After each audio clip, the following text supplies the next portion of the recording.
Hi, this is Tina Lafreniere, founder of Related Faces. Today, I want to show you how to upload a photo into Related Faces. It's really simple. When you enter Related Faces, you're going to come into your home screen. It's going to look like this. Just click on Upload.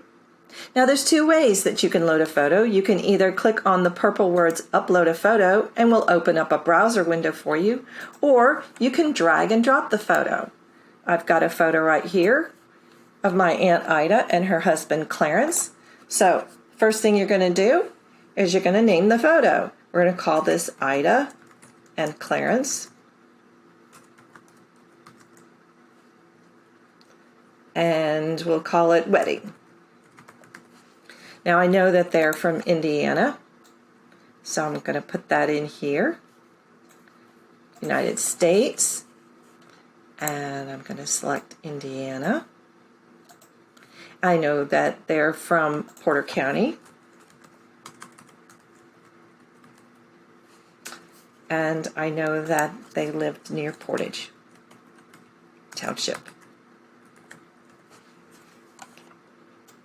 I don't know where the photo was taken. This particular photo doesn't have any markings for a photographer. So I'm going to skip those that information right there. I don't know the exact year that they were married, but if I wanted to, I could put that in and I could make an estimate if I didn't know exactly. So this is information you could always come back and edit later. So let's pretend that they were married in 1900, and I don't know, so we're going to say plus or minus 5 years. Now, I like to help you stay organized, so we have a place here where you can put a photo into a photo box, or you can create a photo box. Now you can do this later, so you don't have to do it at this time. I have some that are pre-made, and I could put them in the Schlobomb box if I wanted to. But for right now, I'm just going to have it put on the general page so that you can see where photos go after they're uploaded. The notes field is for any information that you'd like to share about this photo with anybody else who makes a pairing with one of these two people. Now remember that this is shared, so be careful about what you write in there. So I'm going to click Upload, and we're going to get to work mapping the faces and isolating them. They're going to come up here, right there, and you'll notice that there's a box, an orange around Clarence's face, and there's a box in teal. So the orange box shows you the active person. Now let's say that I didn't know that this was Clarence. I could give him a general descriptor, and you would click on this box. That would open up this field. I could write anything I wanted. Maybe it was unknown man that's seated next to a woman, whatever you needed to write a description in there. But I do know that this is Clarence Struble. So I'm going to write in here Clarence, and I'm going to write Struble. Right there. I know that he is deceased, and I know he's a male. Now, let's say it was someone that was living. You could mark right here that no, you don't want to share this data for this living person. That's a great way to keep living people's data private. But he is deceased, so we're going to mark it there. I don't know when he was born other than the year was 1881. And I do know that he was born in Henry, Ohio. So that, again, would be the United States.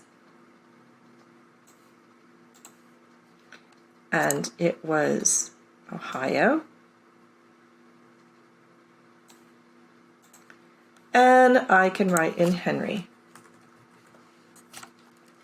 I know that he died in 1951. And he died in Gary, Indiana. So again, I'm going to choose the United States. I'm going to choose Indiana this time. And I'm going to write in Gary. Now, I could also, if I knew he had military service, if I selected military yes here, it would open up additional fields where you could add additional military information. But I don't know his service record, so I'm going to keep that unknown, and I'm going to click Next, right down here at the bottom. So now I need to make a profile for Ida. So I'll click on here and I will write Ida. and her last name is Schlobaum. Now, she was married, so I can always add a last name. You can add up to 5 first, 5 middle, and 5 last names. So I'm going to write Struble right there. Ida did have a couple of middle names. Her middle one is Christina. And she has another middle name, Helena. Ida is deceased, female,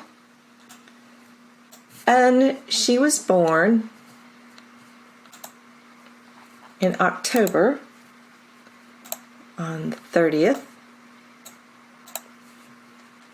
in 1884. And she was born in Indiana.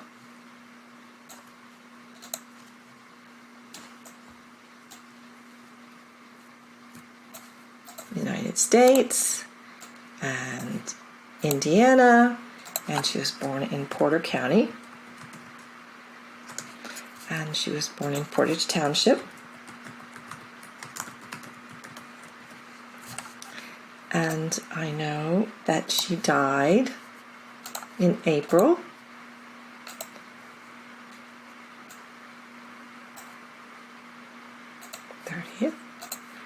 in 1928, and she died in Gary, Indiana.